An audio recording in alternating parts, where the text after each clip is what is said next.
Hi, and welcome. You're listening to the X22 Report. My name is Dave, and this is episode 1844B, and today's date is April 17th, 2019, and the title of the episode is Patriots, Time to Bring Down the House, Planned Where We Go One, We Go All. Now, before we get started, let me ask you something. What are you doing when you install computer antivirus software? Or you put a smoke detector in your home, or you sign a marriage prenuptial agreement? You're preparing. You're preparing for the worst. Same goes for building a food storage plan. You're preparing for when natural disasters strike, shelves go empty at your grocery store, or you can't get there because you're cut off from everything. The best way to prepare is with my Patriot Supply. I trust and use them, and you should too. A 2-week food kit gets you started. They're available now for a special price of only $75 when you go to preparewithx22.com. Let's get into the economic collapse, political and geopolitical news. Well, Patriots, it looks like it's time to bring down the house. We can see that everything is coming together. We see that this Friday, it's April 19th, and we talked about the post with the watch that has the date on the 19th, and we're going to be getting into this a little bit deeper, a little bit later in this report. But first, I wanted to start off with these new text messages that came out that show that the state attorney in Chicago, Kim Foxx, intervened in Jussie Smollett's case after recusing herself. On Monday, Chicago authorities released new text messages from corrupt state attorney Kim Foxx. The message shows Kim Foxx continued to intervene in the case in support of Smollett after she recused herself. And we need to go back to post 3255. This was March 28, 2019, when Trump tweeted out the following: FBI and Department of Justice to review the outrageous Jussie Smollett case in Chicago. It is an embarrassment to our nation. Q wrote, "It shall be done." So we need to remember there's still a investigation going on, which is being carried out by the FBI and Department of Justice. Remember, Jussie Smollett sent himself a letter in the beginning stages of all this, and it really didn't get any traction because no one really paid attention to it. So that's why he went ahead and had actually someone attack him. So that's what they're looking into, because the letter that he sent to himself, that's a federal crime. And if we move on to Jeffrey Epstein, we see there's another woman that has come forward to accuse billionaire pedophile Jeffrey Epstein of molesting her and her then 15-year-old sister in '96 at the Ohio mansion of billionaire limited brand CEO Les Wexner. This is according to the documents, the court documents. The woman, Maria Farmer, says she was employed by Epstein in the Upper East Side New York mansion, where she frequently saw school-age girls wearing uniforms enter the residence and go upstairs, and according to her affidavit, she was told the girls were auditioning for modeling work. And we need to go back to post 3136 because, remember, they were trying to have Epstein's case unsealed, and I don't believe it is unsealed as of yet because we would have heard. I believe they're trying to make the case of why it should stay sealed. But Q did say, if the records become unsealed, much will be revealed. Watch the news for Rachel Chandler. And if we go to post 3156, Rachel Chandler, or Ray Chandler, equals Allison Mack times 100. And we know that Allison Mack pled guilty. Now, let's move on to Devin Nunes, because he's outlining the 3 key issues that the Mueller report is going to have. Now, we know that Mueller report is coming out on the 18th. We know that Barr is going to be giving a press conference.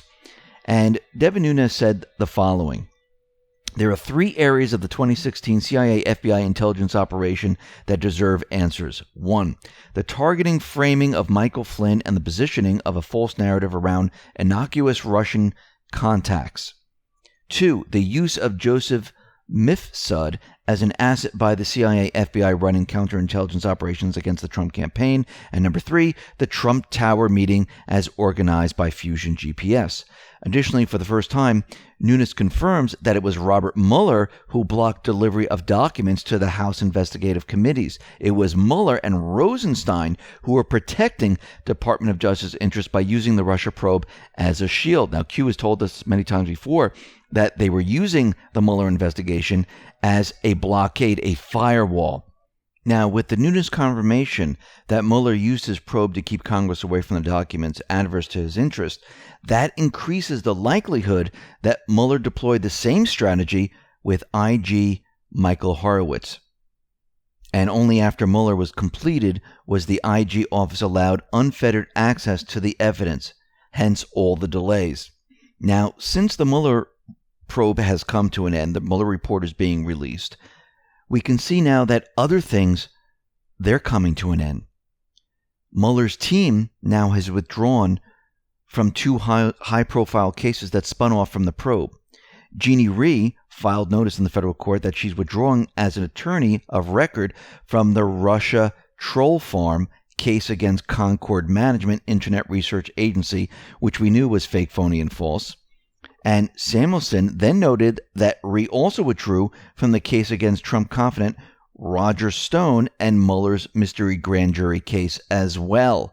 How interesting. All of this is coming to an end. Trump tweeted out the following. Wow.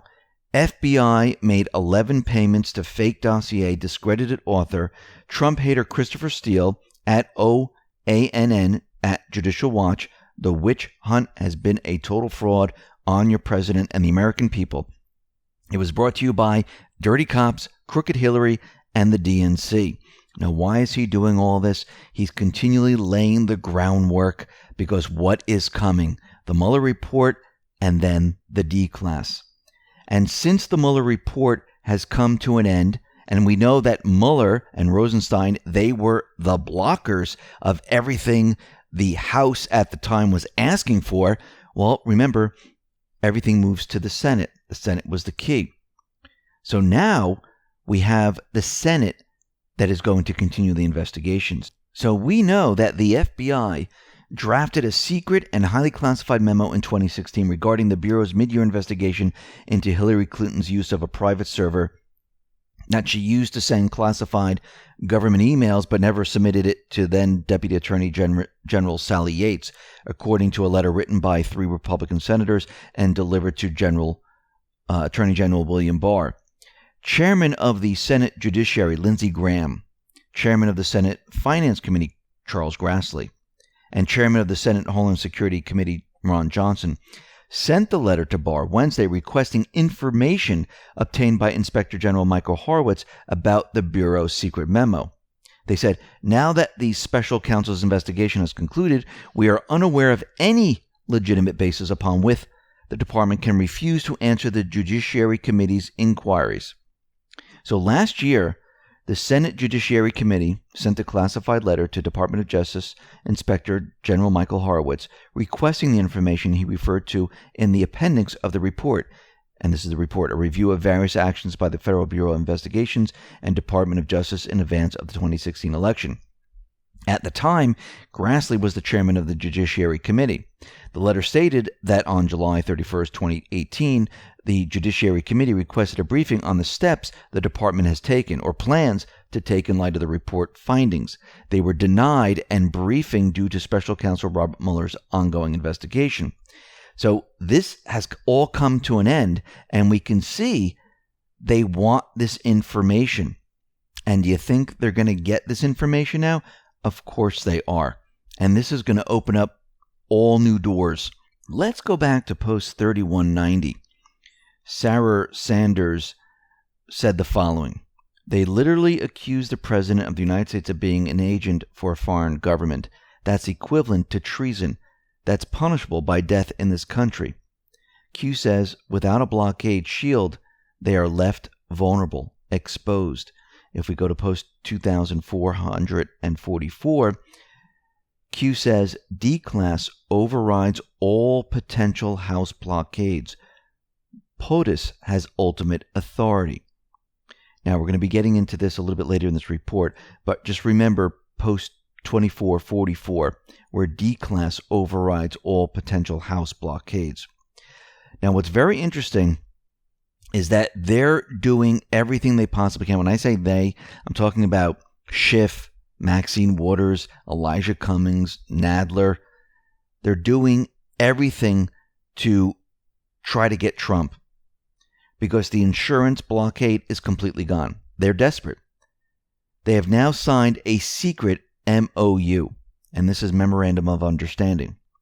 Chairman of the House Oversight and Government Reform Committee Elijah Cummings and Chairwoman of the Financial Services Committee Maxine Waters executed and signed a secret Memorandum of Understanding to target Trump with partisan investigations into his finances, and this is according to Representative Jim Jordan.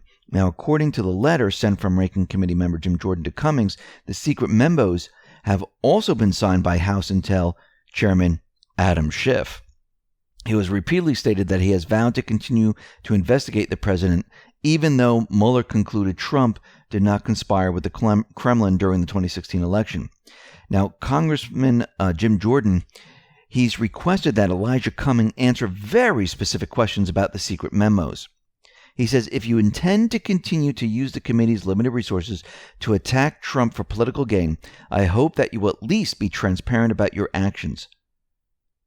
Your ability to function as a fair and unbiased finder of fact is now at grave risk. The members of this committee, and more importantly, the American citizens we represent, deserve to know exactly how you are leading this committee. I look forward to your detailed answers to these questions. How many MOUs with committee chairpersons have you signed as chairman since the beginning of the 116th Congress? Would you provide the committee with the detailed list of the other MOUs you have signed, including their dates, signatures, and topics? Why did you not publicly disclose that you had signed MOUs with committee chairpersons? Will you publicly disclose all the MOUs you have signed as chairman since the beginning of the 116th Congress?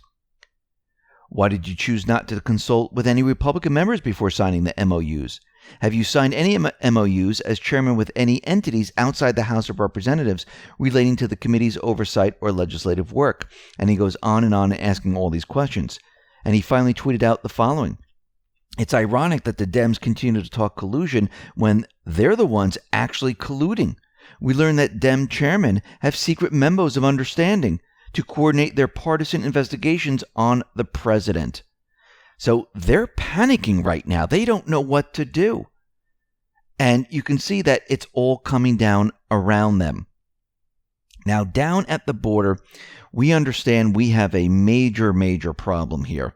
And we can see that Facebook is turning up in the news once again, because we've come to find out that there are traffickers, human traffickers, that are using Facebook posts to lure migrants for the illegal trek to the U.S.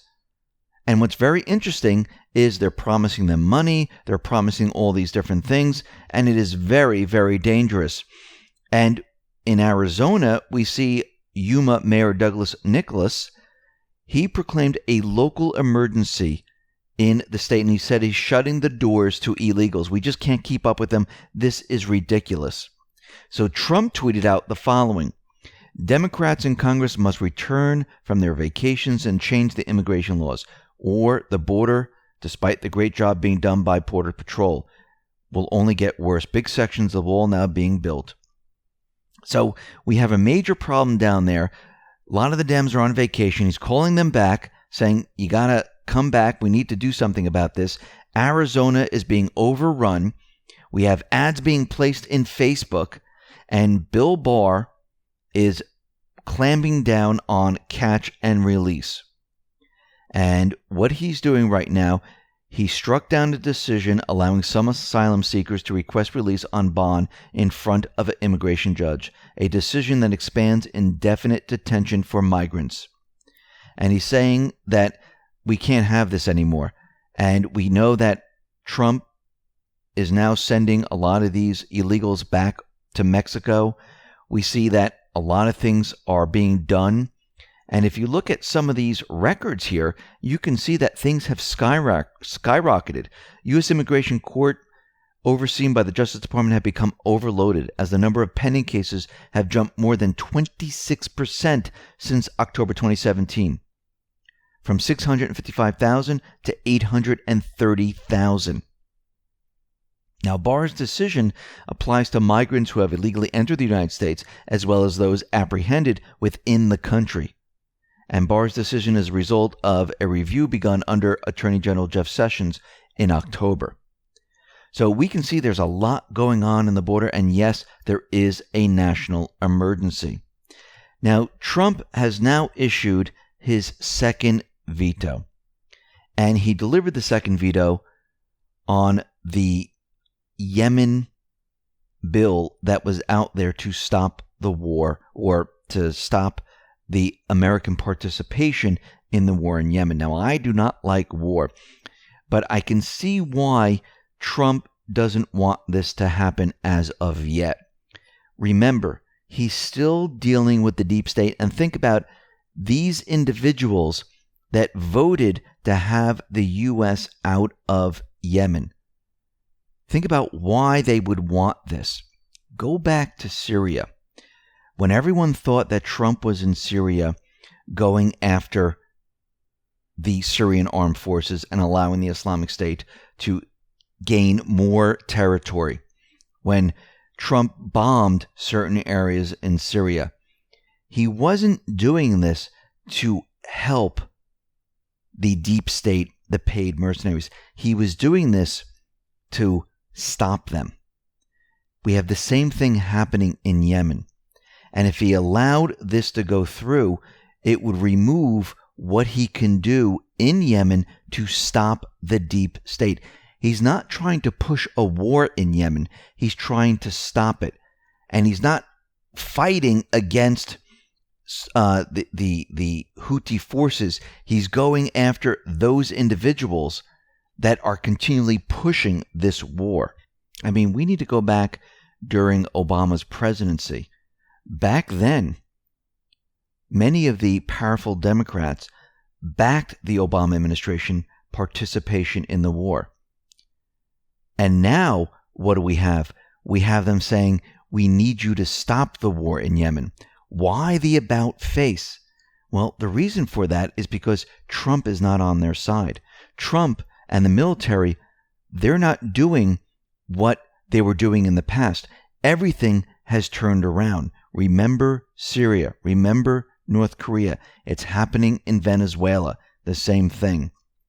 Now, let's go out to France, Notre Dame, because now there's a new video out there, or another video out there of Notre Dame that shows that someone is on the scaffolding, and you can see this person, and all of a sudden there's a flicker, and then another flicker. Now, I don't know what this is. I don't know if it's just a reflection of the sun, someone, lighting a match or a lighter or anything like that. But it's very interesting that there are now two of these videos showing individuals at the scene of the crime. Now, today we had this massive manhunt in Denver. All the schools were closed. They were looking for this individual that flew from Florida to Denver. This was an 18-year-old woman. She had like a shotgun or something, and she was obsessed with Columbine. This is what they've been telling us. And it looks like they were trying to get another event off and running, and it went south. And this individual ended up committing suicide. Now remember, the clowns have the ability to control innocence, and most of these people end up committing suicide, or they end up dead one way or another, so they can't talk, they can't say anything. And we can see that this might have been another event where they were trying to change or shift the narrative and clog up the news cycles. Now the question is, why would they want to be doing this? Well, let's go a little bit back in time. And the Epoch Times put out this whole timeline of what has been going on here with Barr, Huber, the investigations. So let's start looking at the timeline. On March 7th, Barr had a meeting with U.S. Attorney John Huber of Utah, who serves as vice chair of the Attorney General's Advisory Committee. The meeting was notable as Huber had been appointed by former Attorney Jeff Sessions to investigate all the allegations that the House Judiciary Committee members sent to us. Sessions wrote in a March 29, 2018 letter, Mr. Huber is conducting his work from outside the Washington, D.C. area and in cooperation with the Inspector General. A day after Barr's meeting with Huber on March 8th, Representative Doug Collins started to release the transcript of congressional interview with Department of Justice official Bruce Orr, and then also released it for Bill Priestap, Peter Strzok, Lisa Page, George Papadopoulos, Nellie Orr, and James Baker. McCain, well, that information came out, and on March 14th, an unsealed deposition of David Kramer, a longtime associate of the late Senator John McCain, revealed that he had contact with at least 14 members of the media regarding the Steele dossier. On March 21st, a chair ceremony was held for former Attorney General Sessions. In attendance were Deputy Attorney General Rod Rosenstein, Barr, Huber, former Acting Attorney General Matt Whitaker. Barr stated that Sessions, who received a standing ovation, set an agenda and priorities that are just what the country needs. On March 22nd, Catherine Herridge of Fox News released 2 pages of text between former Deputy FBI Director Andrew McCabe and Lisa Page. Specifically, some of the texts reflect concerns from the Department of Justice over possible bias of the confidential human source, likely referring to Steele. Then the Mueller investigation concludes. Later that same day, a bigger announcement hit when it was revealed that Mueller had finished his investigation and submitted his report to Rosenstein, who in turn gave it to Barr.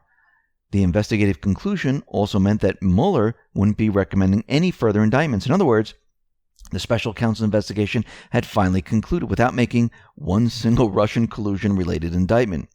In a letter to Congress, Barr said that he would consult with Deputy Attorney General Rod Rosenstein and Special Counsel Mueller to determine what other information can be released to Congress and the public consistent with the law. It was from this point that the true fireworks and posturing began. 2 days later, on March 24th, Barr delivered a principal conclusion letter to Congress. And this is frequently mischaracterized as a summary of the Mueller report.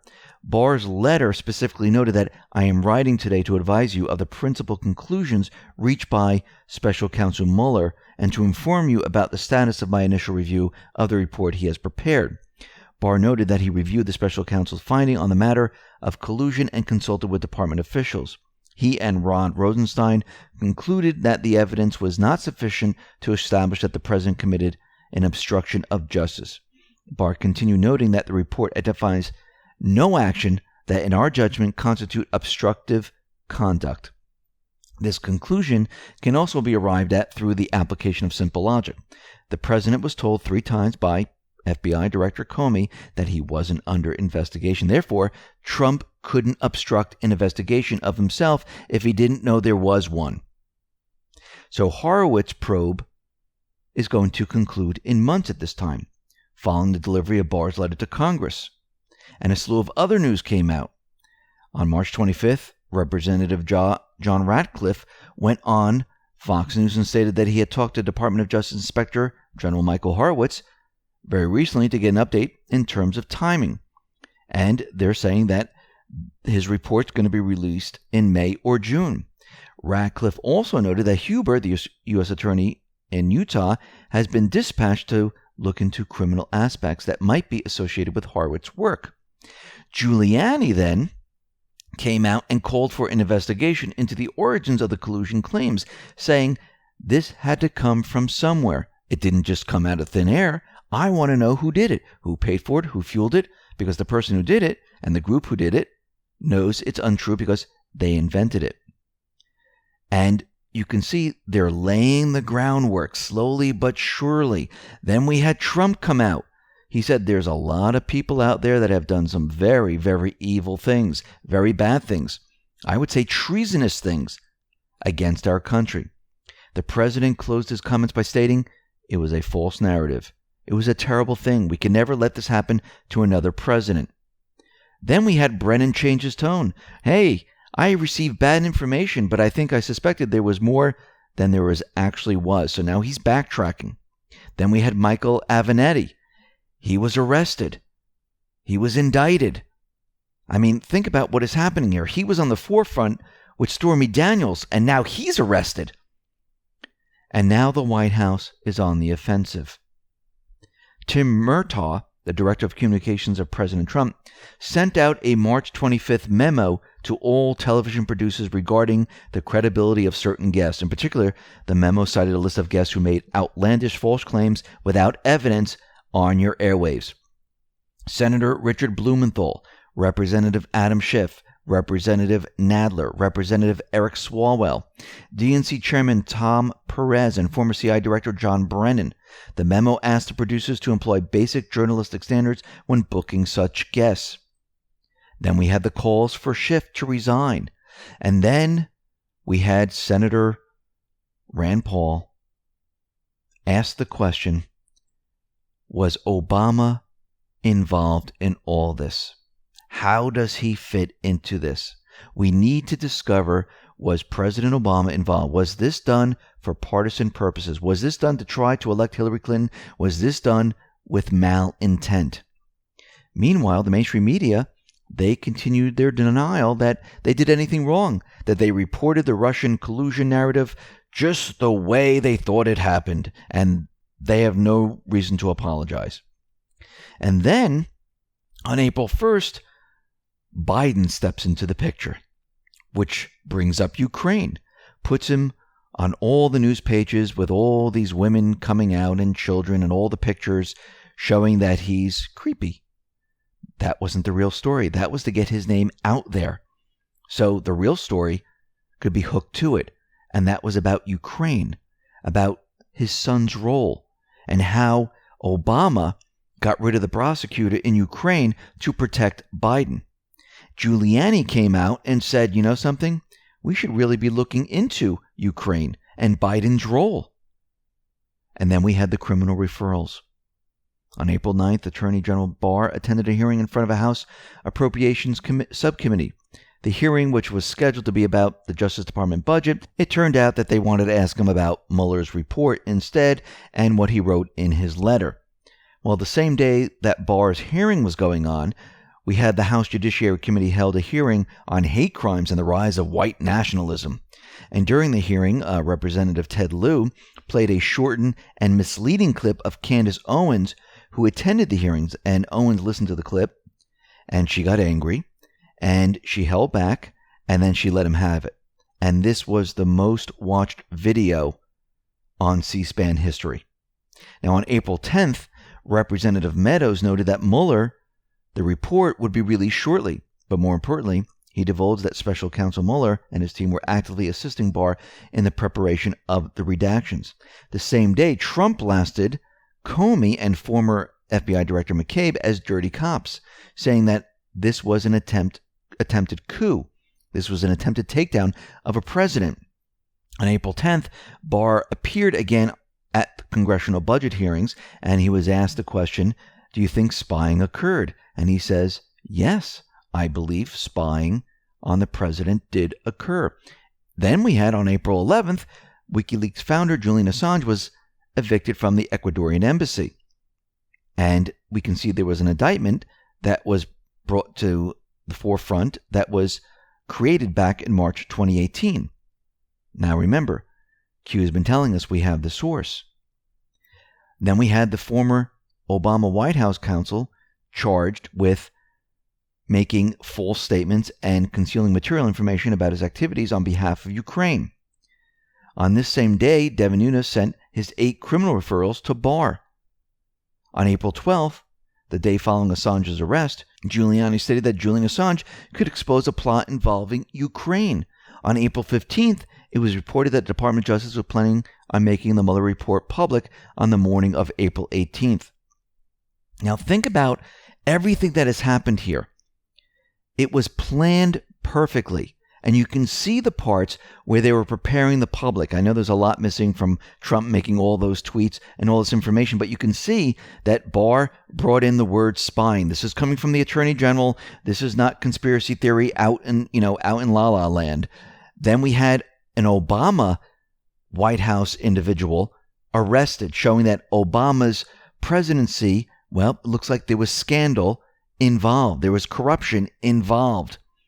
Assange was released and Biden was brought to the forefront. So you can see how this all played out. Now let's go back to post 3232. This was the picture of the watch, and it had the date on there, which is the 19th, and it was at 4:49 or 4:50. This was marker 1, and then we have the other one with the date the 27th at 3:05, and that was marker 2. So let's talk about the first marker. The date is the 19th. Well, this Friday is the 19th. What happened on the 19th? Well, first of all, it's Good Friday. Second of all, it's Patriots Day. What? What happened last time on Patriots Day? Wasn't that the Boston Marathon bombing? I don't think we're going to have the same thing. So we know the redacted Mueller report is coming out on Thursday, April 18th. They mentioned this many times. We know that the Declass is going to be released. Is this the marker for the Declass, which will be released on the 19th, which is Patriots Day? It's a good possibility that it might be released on this day. We know the OIG report is going to be released, but they told us this is going to be May or June. So most likely this is not going to be released.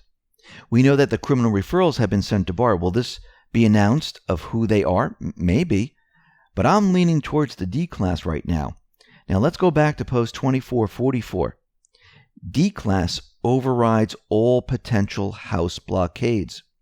Let's move on to post 2261. FISA brings down the House. When do birds sing? In the spring. We're in the spring. The Declass is the declassification of the FISA. That will bring down the House, which will in turn override all potential House blockades. Let's take this a step further. Post 992. This was back April 2nd, 2018. Marker. Everything is planned. Years, message, unity, awakening, we fight. Lexington, Concord. Stay together. Well, when did the Battle of Lexington and Concord happen? April 19th. That's this Friday. So it looks like, from everything that Q has been telling us, that the date on the watch, the 19th, something, and we're looking at all the evidence here, it looks like the Declass might happen on the 19th, which is Good Friday, Patriots Day, the Battle of Lexington and Concord, and Q is telling us this is the awakening. Everything was planned. This is the marker. Stay together. But we need to remember something very important. We saw this individual out in Denver, and we know the deep state, they're going to try to do whatever they possibly can to clog up the news cycle. Post 3077. See something, say something. Narrative change needed. Fake news attempting to rebrand harmful testimony and instead provide misleading info to their readers. So we always need to keep this in the back of our minds that they're going to use ammunition to stop what is coming. And it looks like we had the fire, then we had this Columbine thing, and I wouldn't be surprised if something else happened on the 18th and then the 19th. Maybe they will be stopped. Maybe the Q and the Patriots already know what's going on because it looks like this individual stopped out in Denver. But we can see they're going to give it their all. But we can see that the Patriots, they're on the offensive. The mainstream media, the deep state, they're on the defensive. They can't win at this. Where we go one, we go all. The Patriots are in control. Listen, everyone, thanks a lot for listening. Be well, be safe, and especially be prepared. Thanks a lot.